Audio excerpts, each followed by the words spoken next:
Bom, então voltando. Estava pensando que tema escolher e não estava nem fácil, não estava claro nem fácil, porque são várias as alternativas que poderiam, dentro dos temas que a gente se propõe no Lux.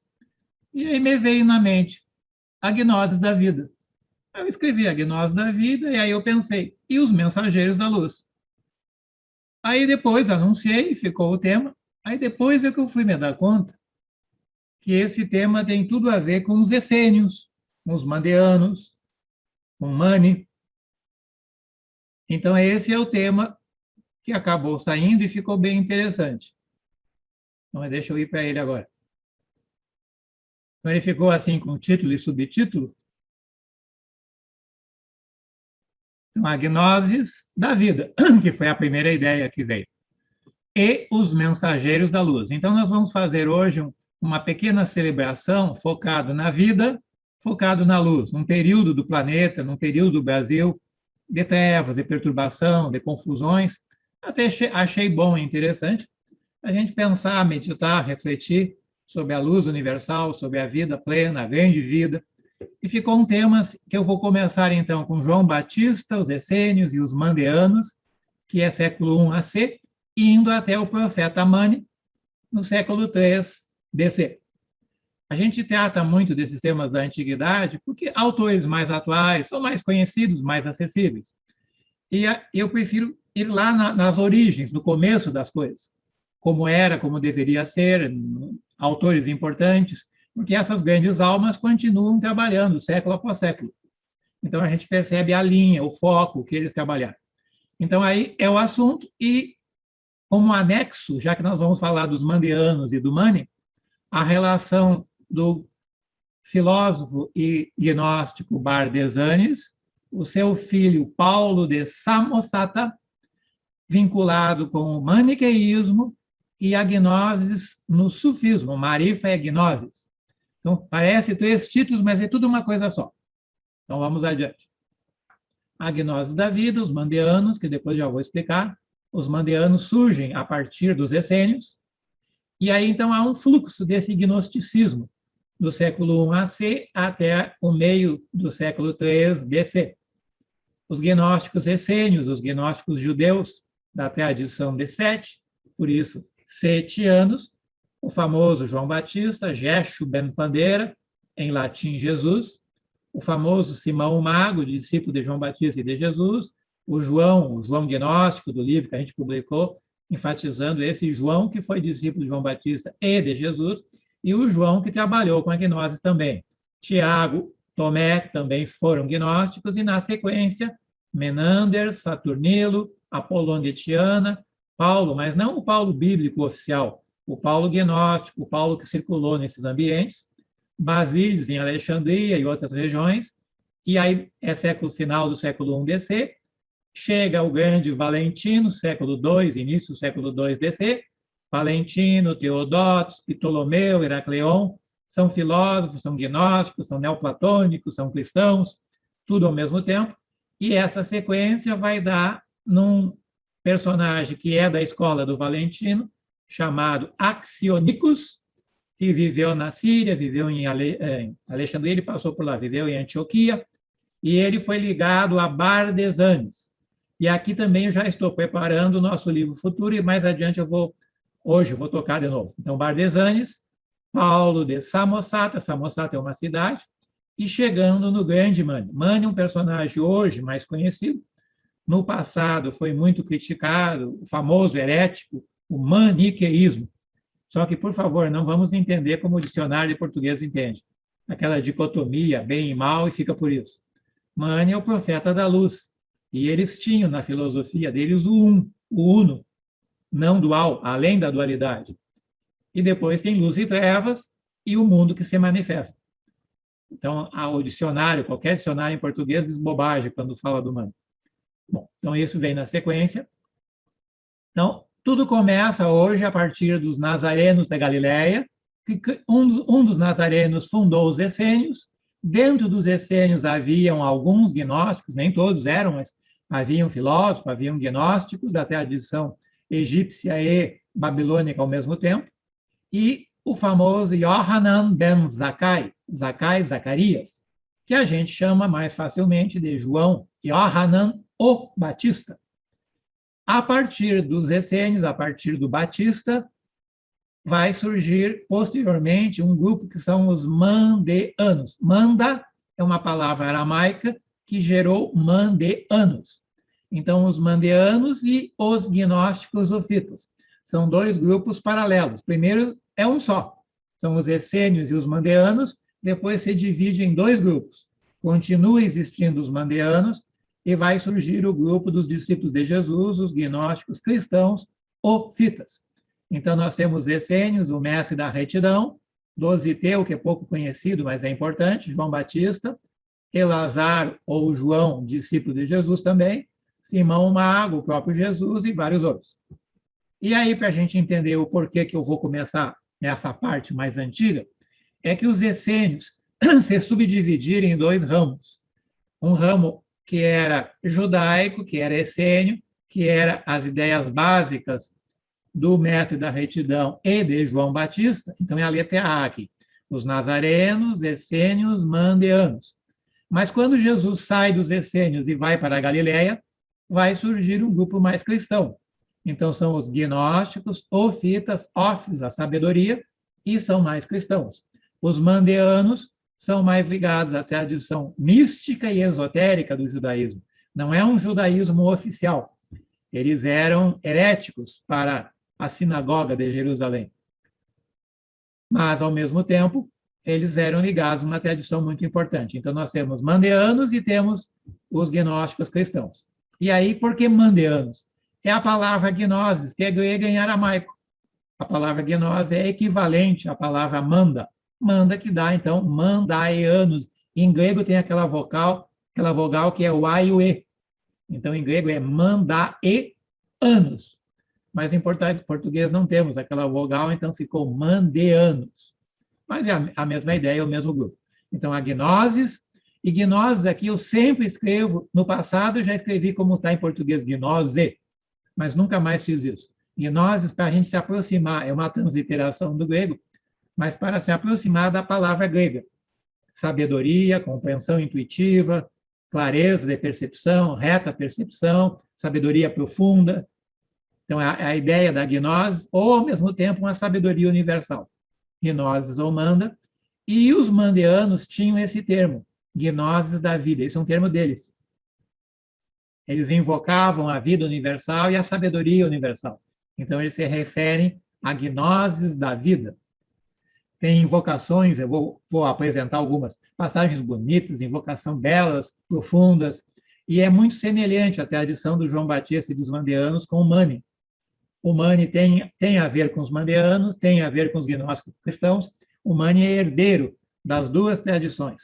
Então, porque eu quero chamar a atenção que a gnose e o gnosticismo é uma tradição importante, mas ela, além de não ser só cristã, o gnosticismo é cristão, é judaico, também estava presente no mundo islâmico, como gnoses, sufis, dentro do sufismo, mas dentro da tradição judaica houve essa ramificação fora da visão oficial, que são, então, os mandeanos, e eles vão se preservar na Babilônia, quando os romanos invadem aquela região, destroem Jerusalém, acabam com os essênios, alguns deles já tinham viajado mais cedo e outros fugiram depois. Então, a tradição dos mandeanos sobreviveu na Jordânia e na Babilônia. E esse material que eles levaram, os textos do João Batista, os ensinamentos reservados, eles levaram com ele, e por uma coincidência da vida, coincidência é uma palavra, por uma ajuda da vida, sobreviveram até o século XX. E no século XX foram recuperados, reencontrados, traduzidos, então esse é o nosso assunto. Então, estamos falando em João Batista e em Essênios, então uma rápida pincelada no Batista, que também era gnóstico. Aqui é um livro do Mead, George Mead, aquele inglês, o gnóstico João Batista. Tem várias versões, hoje em dia se encontra na internet com 10, 12 versões diferentes do mesmo livro. Mas o autor é George R.S. Mead, um livro interessante, e ele aqui está usando textos dos mandeanos. Então, ele fez um apanhado, uma seleção, especialmente do livro do João Batista. Há um livro do João Batista e há um livro sobre o João Batista. Há uma biografia sobre o João Batista e o livro dele. Eu peguei bem pouquinho, porque tem muita coisa para a gente ver. Então, o Midi, no seu livro, diz que a tradição mandeana clama, ensina, que João Batista foi um gnóstico e não um seguidor da ortodoxia. Não que ele não conhecesse o Antigo Testamento ou a Torá, mas ele não era preso na versão oficial. Os essênios, eles eram heréticos. Então, João Batista foi líder dos essênios. E ele era também um filósofo e também um gnóstico. João Batista, além disso, foi um reformador, um profeta reformador e um grande nazir, ou nazareno, tanto quanto Jesus vai ser depois.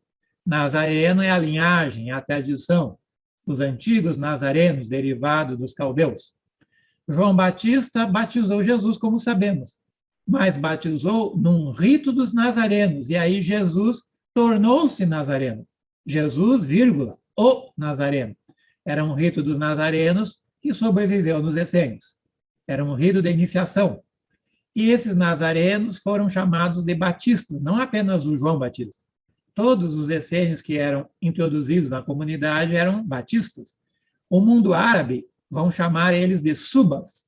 Subas, subaik em inglês, tal, são os batistas, aqueles que batizavam. E, ao mesmo tempo, faziam pescaria, mas não de peixe. Os essênios eram veganos. Eles não eram vegetarianos, eles eram veganos. E muito rígidos. Todos, sem exceção. Logo, não comiam nem peixe, nem carne. Mas eles eram pescadores de almas. E aí, no livro de João, é um livro importantíssimo que foi encontrado nesse material dos mandeanos. Tem duas versões dele, uma versão inteira e outra quase inteira. Então, é um ensinamento que os discípulos tomaram nota, mas é atribuído ao próprio João Batista. Bonito e interessante. Ele falou: um pescador, eu sou. Um pescador que foi eleito entre os pescadores. Eu vim para a superfície das águas. Em volta de mim surgem Set e Enoque. Aqui são duas tradições. Enoque, que volta nos profetas, que volta em Daniel, que volta em Elias, volta em Jeremias, volta em Ezequiel, chega nos nazarenos, e a tradição de qual é outra? De Sete, que está ligada aos setianos, também tem a ver com o Egito, mas tem a ver com os gnósticos judeus setianos. Então, ele está dizendo que ele é ligado aos setianos e à tradição antiga dos profetas, ao mesmo tempo. Em volta de mim surgem Sete e Enoque. Um pescador de almas eu sou. Um pescador que reúne as almas e dá instruções. Um pescador que não come peixe. Está escrito no texto, literalmente assim. Um pescador que não come peixe. Não aquela baboseira cristã aí de comer peixe na Páscoa e tal. Não entenderam o texto. Eu os vestirei com as vestes de glória. Veja que aqui tem linguagem técnica. A veste de luz, a veste de Nirmanakaya. Eu os vestirei com as vestes de glória e com preciosas luzes. Eu e meus discípulos iremos nos elevar à região da luz e alcançar, dentro do possível, a região da luz. Esta é a voz do pescador, que clama no deserto e instrui os peixes do mar. Na Idade Média, tem uma parábola ou uma fantasia de Antônio, o filósofo Antônio, franciscano Antônio, dando uma instrução para um peixe. Tem desenhos, tem pinturas que falam disso, só que o pessoal está repetindo essa ideia antiga e a grande maioria não sabe que o peixe não é um peixe, mas é um ser bem preparado que acolhe o ensinamento. Então, no livro do João tem muitas passagens bonitas e interessantes, então a gente se dirige para esse João que era batista, que batizava, e é da tradição dos mandeanos. Aqui só ele estou ilustrando, é um exemplo. É um livro, então, com os ensinamentos do João Batista mandeano, do grupo dos mandeanos. Então, esses mandeanos, eles não foram tão conhecidos porque as descobertas dos livros gnósticos no Egito E as descobertas dos manuscritos do Mar Morto meio que abafaram. Mas no século XX houve as descobertas desses textos, que também são muito importantes. Textos dos mandeanos e também textos dos maniqueus, do Mani, apareceram também. Então, é dos mandeanos que eu começo agora. E houve uma senhora inglesa, Dover. Dover foi uma dedicada estudiosa desses assuntos. Ela era amiga do Mead, era mais nova, mas era bastante mais nova, mas amiga do Mead, e ela era casada com um inglês que foi trabalhar na embaixada da Inglaterra no Iraque. Ela viveu muitos anos no Iraque e se interessava por esses assuntos. E ela conheceu um iraquiano ligado aos mandeanos e descobriu que ainda existiam no século XX remanescentes no sul do Iraque dos antigos mandeanos. Isso é correto, de fato sobreviveram, poucos, mas especialmente havia muito material, muitos manuscritos. Ela depois, quando foi embora para Londres, depois de mais de 20 anos vivendo no Iraque, ela levou com ela 59 manuscritos mandeanos.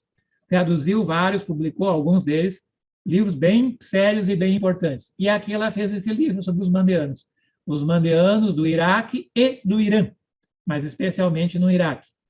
Em Israel ou na Palestina, eles desapareceram quando os romanos invadiram no ano 70 DC. Os romanos arrasaram com Jerusalém, acabaram com os essênios, acabaram com muita coisa, e os poucos que existiam ainda fugiram. Fugiram para a Jordânia e especialmente para a Babilônia. No início, para o norte da Babilônia, depois eles também desceram um pouco para o sul. Então, é essa tradição derivada do João Batista que agora vamos para ela. Então, no século I, eles existiram. Por que século I? É logo após João Batista, logo após a morte de João Batista, que eles começam a surgir. No calendário correto, é final do século I AC. No calendário errôneo, seria século I DC. Mas me serve os dois séculos. Então, no final do século I AC e também no século I DC, houve alguns indivíduos ligados aos mandeanos que foram para a Babilônia. Também cabalistas, também judeus tradicionais, alguns se refugiaram na Babilônia.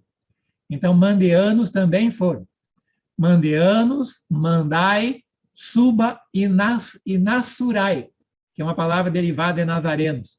Então, eles são chamados por muitos nomes.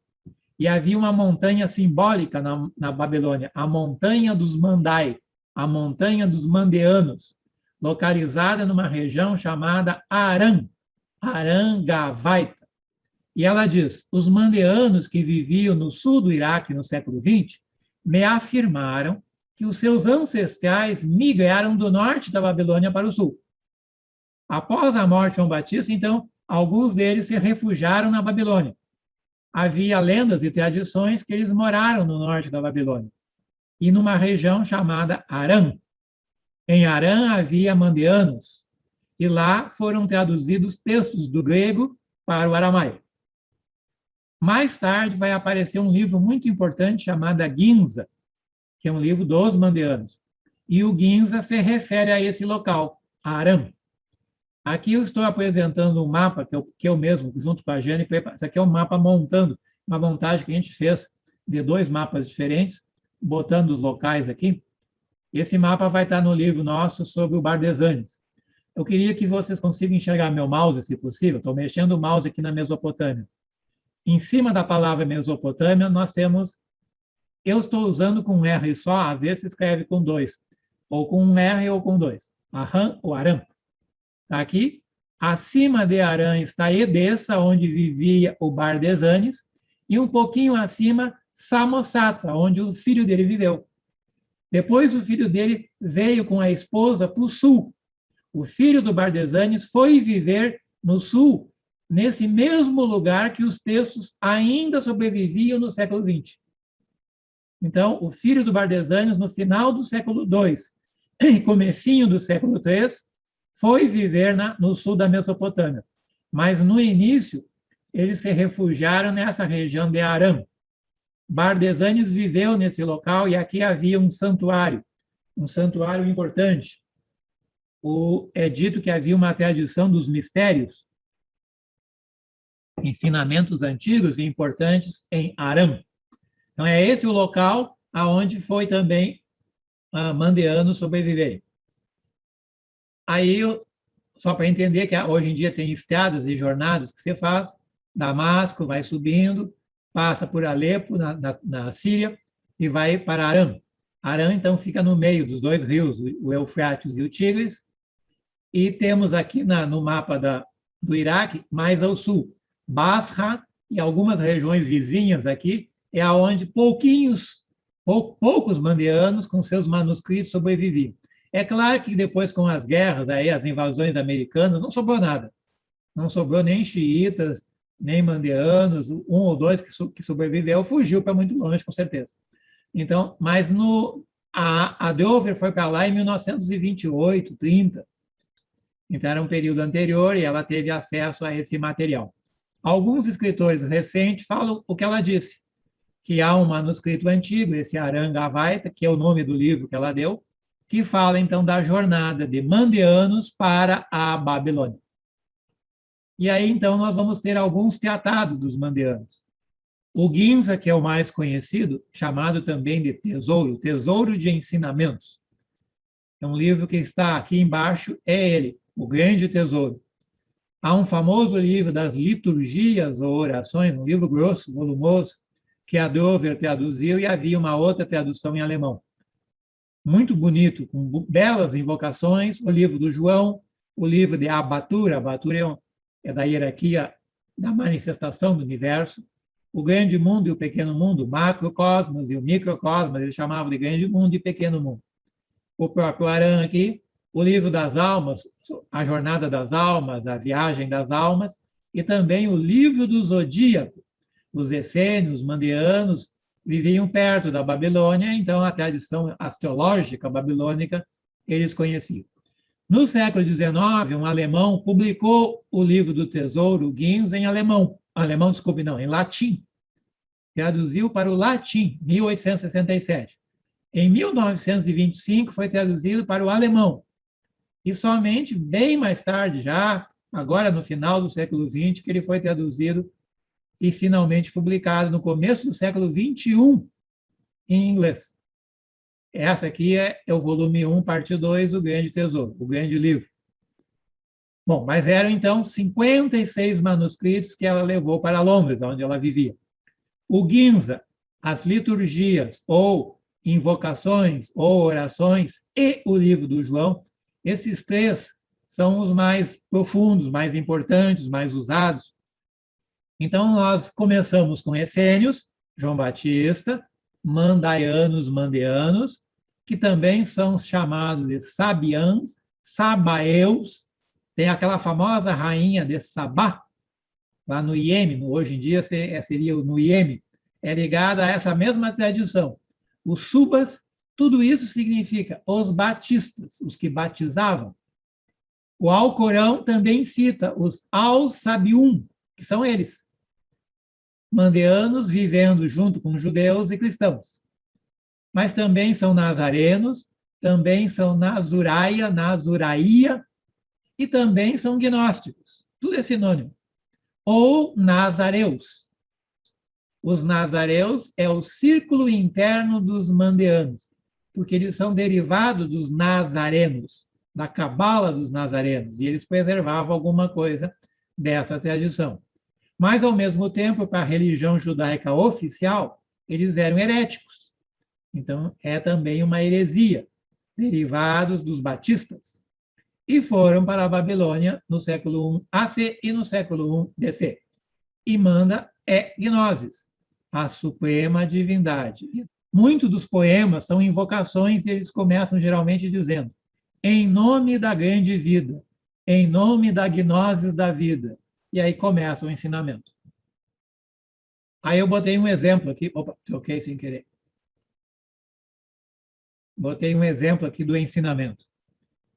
É o instrutor dos mandeanos falando. Agora, eu não sei se é o João Batista ou alguém posterior, mas é o instrutor falando como se ele fosse o Logos. Ele fala, foi escrito, mas ele está representando a própria vida.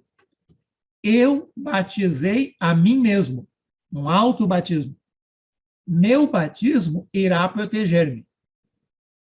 Uma outra passagem diz: o Jordão da grande vida. Aqui tem um detalhe muito importante para a gente entender o simbolismo de Jesus ser batizado por João Batista no Jordão.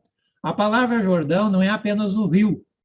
A palavra Jordão para eles era as águas da vida que vêm do alto para a terra, as águas universais, a água viva. Isso é o Jordão da grande vida. E há os guardiões do tesouro, o tesouro da sabedoria universal. Os seres de luz que cuidam do Jordão, a água celeste batismal. Isso está no texto dos Mandeanos. Então não deixa nenhuma dúvida o que é o batismo para eles. Eu reverencio o grande místico primeiro Jordão. Primeiro porque não é o rio, é o outro Jordão. Tuas águas vivas vêm a todos os seres, chegam em todos os seres. Tua força poderá crescer por meio deste secreto mistério. Eu ascendi ao Monte Carmelo. Veja coisa curiosa, a gente pensa que o Monte Carmelo é das Carmelitas, é da Teresa d'Ávila, mas também era dos essênios. Os essênios tinham uma sede no Monte Carmelo também. O profeta Elias viveu no Monte Carmelo, Ezequiel esteve no Monte Carmelo, Jesus visitou essa região. Então havia uma escola antiga no Monte Carmelo. Mas aqui, no caso, não está se referindo ao Monte Carmelo físico, está se referindo a um monte espiritual. O Monte Carmelo é como se fosse, no cristianismo, a montanha onde Jesus ascende, sobe a montanha. Então, eu subi a montanha, eu fui para a montanha. E aí eu resumi, então, com essa ideia, que o batismo é a imersão na água da vida, um mistério da gnoses, as águas do rio da vida, o Jordão fluindo do mundo da luz. A imersão no Jordão, e os mandeanos tinham até o século XX esse batismo de mergulhar o corpo na água, o corpo inteiro, entrava na água, molhava e saía. A imersão no Jordão para purificar a alma. A alma deve ser reconduzida. Aonde? Ao mundo da luz. E a gnose da vida é enviada ao mundo, é a Sofia universal, é a sabedoria que é enviada ao mundo para conduzir a alma ao despertar e ao mundo da luz. Eles usam muito essa ideia que tem um mundo terreno e tem um mundo da luz. O Mani tem um texto muito bonito de uma visita que ele faz à Terra da Luz. Depois ele conta como é a Terra da Luz. Então, é o mundo da luz ou a Terra da Luz. Há muitas passagens dos mandeanos que estão presentes no Mani. Não por acaso, a gente vai ver que não é acaso, não. Então, para ilustrar um pouquinho, vai ser um pouco de leitura, infelizmente, mas é tão bonito que eu achei melhor. Eu ia trazer menos, eu tinha preparado menor no início, mas eu achei que vale a pena. Isso tudo está em francês, está em inglês, está em línguas antigas, tal, então, para dar uma noção para vocês. Faça-se a luz, igual lá no Gênesis. A luz da primeira grande vida. Vai haver a primeira grande vida, a segunda grande vida, a terceira grande vida, mas aqui está falando da origem. A luz da grande vida. Louvor à vida. A sublime vida dos mundos da luz.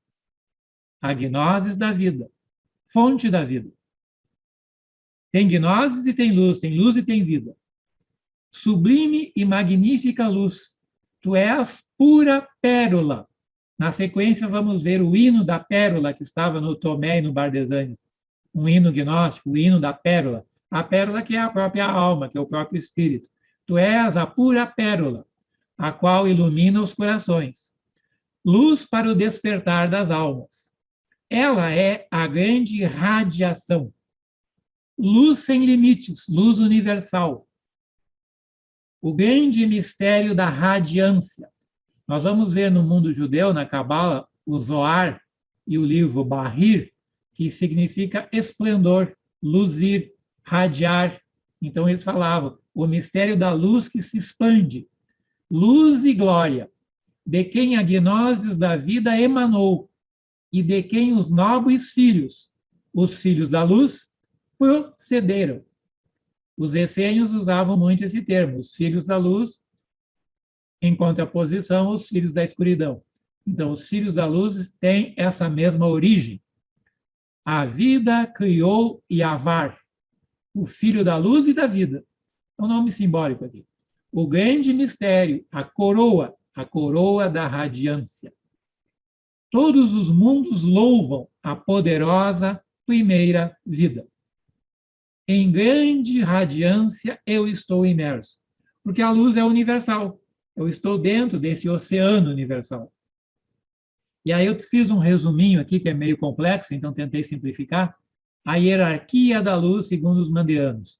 Tudo começa com a primeira vida, ou a grande vida, que emana de si mesmo a segunda vida. A segunda vida é Iu Samin. Esse termo estranho aqui é derivado do termo Iao. Iao é a palavra que os gnósticos usavam para o Um, para o pleroma, a plenitude total, a fonte de tudo. Iao, Iao, Iao, o grandioso. Então, é a mesma palavra que dá origem à segunda vida. Iao gera a segunda vida. E depois nós temos a terceira vida, são emanações, como tem nos neoplatônicos. A primeira, a segunda, a terceira, vai emanando. A terceira vida é Abatur. Um dos livros dos bandeanos tem esse nome, então, que é o pai, já no sentido que vai gerar mesmo, que vai organizar a criação. E a quarta vida é a energia criativa, está eu. A raiz da palavra significa modelar, gerar, modelar, organizar, é o demiurgo, o ordenador, o criador que organiza o universo. Então, começa com o uno absoluto e chega até o momento da manifestação mais formal. Esta quarta vida é o portão da luz, o portão da manifestação. Pitail e seus auxiliares criam o Adão celestial. Lembrem que no Gênesis tem o Adão celestial e o Adão terreno, o Adão humano. Então, o Adão universal, Adão Kadmon, que a Cabala usa, que é o Logos, que é a primeira vida manifestando-se. A luz do Logos, a luz universal. Então, é gerada a luz primordial, Adão celestial, e o cosmos, e o universo. Essas escolas da antiguidade sempre começam por quê?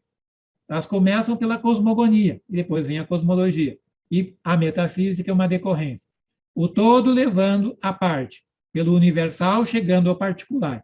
As filosofias esotéricas são sempre assim. Então, também neles começa por cosmogonia. Bom, isso aí é um resuminho. Numa outra passagem, que aí já não é mais cosmogonia, eu preparei um caminho para os bons e os retos, o caminho da retidão que eles falam. Fiz um pórtico para o mundo, um pórtico que gera a manifestação e um pórtico de caminho de retorno. Um pórtico para o mundo e construí um trono.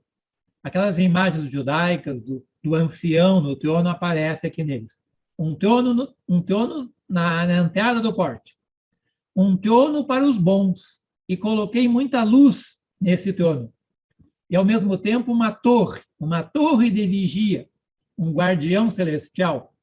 Para os filhos da perfeição, eu construí. Eu os presenteei com magníficas vestes. De novo, a veste de luz para a pessoa seguir essa jornada em direção ao trono. Precisa, na existência física, gerar uma veste com a veste de luz, fazer uma jornada espiritual. Havia um trono para os seres radiantes. Eu fui para a casa da poderosa vida. E tem outras passagens do mesmo tipo. Depois dizia, eu sou o apóstolo da luz, que o grande Um enviou ao mundo. Aqui é um ser humano escrevendo, mas como se ele fosse o próprio Logos universal. A luz que o grande Um enviou ao mundo. O verdadeiro apóstolo eu sou. Veja que isso aqui não é cristianismo. O apóstolo que não morre, um apóstolo imortal. Eu sou o apóstolo, aquele que dá a manifestação e representa a grande vida. Eu sou um apóstolo da grande vida, um representante da grande vida. Bom, isso aqui é só a primeira pincelada. Complementando aqui. Manda ou gnoses, batizou-me. Então, João Batista batizava não apenas com água, mas é um batismo da alma. A gnoses batizou-me. Uma comunicação veio para mim da casa da luz. Ele foi batizado e ele recebeu uma comunicação. Bem-aventurada, veja que os mandeanos também gostavam das bem-aventuranças. Bem-aventurada e louvada é a vida. Bem-aventurado é o nome da vida e o lugar da luz. Bem-aventurado aqui não é, e louvado és tu, meu Senhor, manda dia ou gnoses da vida. Ele está se referindo a gnoses como se fosse o Atman universal, ao Logos universal, que está nele também. Bem-aventurada és tu, ó gnoses da vida. Tua força, tua radiância, tua luz, tua glória e teu auxílio estão comigo. Porque eu fui batizado, eu recebi a água do Jordão, eu fui envolvido com a água da vida. Eu acho tão bonito isso, porque às vezes até esqueço que tem autores do século XX ou século XXI. Esses autores do passado me bastam. Tem muita gente que diz assim, mas isso é muito antigo, eu quero saber do século XX, a senhora tal do século XIX, o senhor tal do século XX. Ok, tem gente boa também no século XX, mas tem muita coisa maravilhosa no passado que está esquecido, perdido. Alguns traduzem, alguns acadêmicos fazem uns livros que eu vou comentar bonitos, interessantes, mas que não são muito conhecidos. E são ideias interessantes, ideias meditativas, invocativas, teúrgicas, metafísicas. É um estudo, mas é um estudo transformador. Se a gente sintoniza com essas ideias, com essas pequenas frases, a gente vai sintonizando com energia. A energia dos nazarenos, a energia de João Batista, a energia do profeta Mani. Grande rei da luz, revelador dos mistérios da luz. Venha, luz, venha a nós, ó luz. Luz para o despertar das nossas almas. Teu nome é excelente, tua glória é grande, tua luz é abundante. Grande é o esplendor no qual a gnoses da vida está envolvida. Em nome da grande vida, sublime luz seja glorificada. Um veículo da luz eu sou. Luz brilhe em meus pensamentos, luz ilumine a minha mente. A luz veio da luz. A luz tornou-se a luz da primeira vida. Há seres supremos no mundo da luz. Vejam que eles tinham muita noção, e noção clara, dos seres invisíveis, dos seres mais avançados, dos colégios invisíveis, dos colégios da hierarquia, dos grandes instrutores. A linguagem deles deixa bem claro que eles sabem disso, que eles conheciam isso, que há esse mundo da luz, que há seres mais avançados, seres supremos vivendo no mundo da luz. Há o mundo da luz governado pela inteligência. A palavra inteligência aqui, como os neoplatônicos usavam, uma energia viva do Logos. Há o mundo da luz, mas infelizmente também há o mundo da escuridão. Luz e trevas, que os maniqueus também vão falar nisso. Então, agora eu continuo nos mandeanos. Eu sou batizado em nome da poderosa vida. Eu estou estabelecido nos tesouros da luz. Esse é o batismo que eles ofereciam. O batismo na luz, o batismo na vida. Ninguém virava mandeano só porque entrou no rio. Era um batismo espiritual, um batismo interno, da alma. Eu adoro e louvo aquele que é oculto. Grande primeira nuvem de vida, porque está ainda velando um pouco o sol. Com quem, em segredo, ele partiu o pão. Ele partiu o pão e deu em segredo para a vida oculta, ó vida oculta, e para a poderosa primeira vida. Estabeleceu um raio de vida. Radiância e luz vieram à direita dele, porque ele está sentado no trono. E glória e resplendor à esquerda. Radiância e resplendor ao mesmo tempo. Tu és suporte, primeira vida, antes de quem nenhum ser teve existência. Nada existe antes. O ser supremo que está sobre o esplendor antigo e sobre a primeira luz. Aqui eu estou falando meio rápido, mas a gente lendo com calma, a gente vai vendo que tem um esquema. tem o um primordial, ainda no um já há um primeiro momento que vai gerar o terceiro, e o terceiro possibilita a manifestação no quarto. E aí surge um termo que eu grifei, porque no livro Piscis Sophia, Jesus dialogando com os discípulos, bem no início aparece essa história do primeiro mistério, que a gente nunca entende. Jesus conhecia isso, Jesus conviveu com João Batista, é o mesmo assunto. Sua bondade inaugurou o primeiro mistério. Vida que procedeu de vida e verdade. Vida que vem da vida, vida que vem da verdade. Que existiram antes do início. E isso emana o primeiro mistério. E o primeiro mistério que depois tem inúmeras subdivisões. Os mundos brilham como óleo, mas os nazarenos lustram com o esplendor de vida. E a vida é vitoriosa. O próprio texto diz que os mandeanos são nazarenos, são continuadores, são herdeiros, sucessores dos primeiros nazarenos, dos segundos nazarenos, portanto, dos essênios, portanto, do mestre da retidão, do João Batista e o próprio Jesus, que teve ligação com esse grupo. Então, primeiro mistério, nazarenos e outros termos que a gente vai encontrar em outros tratados, os mandeanos estão trabalhando.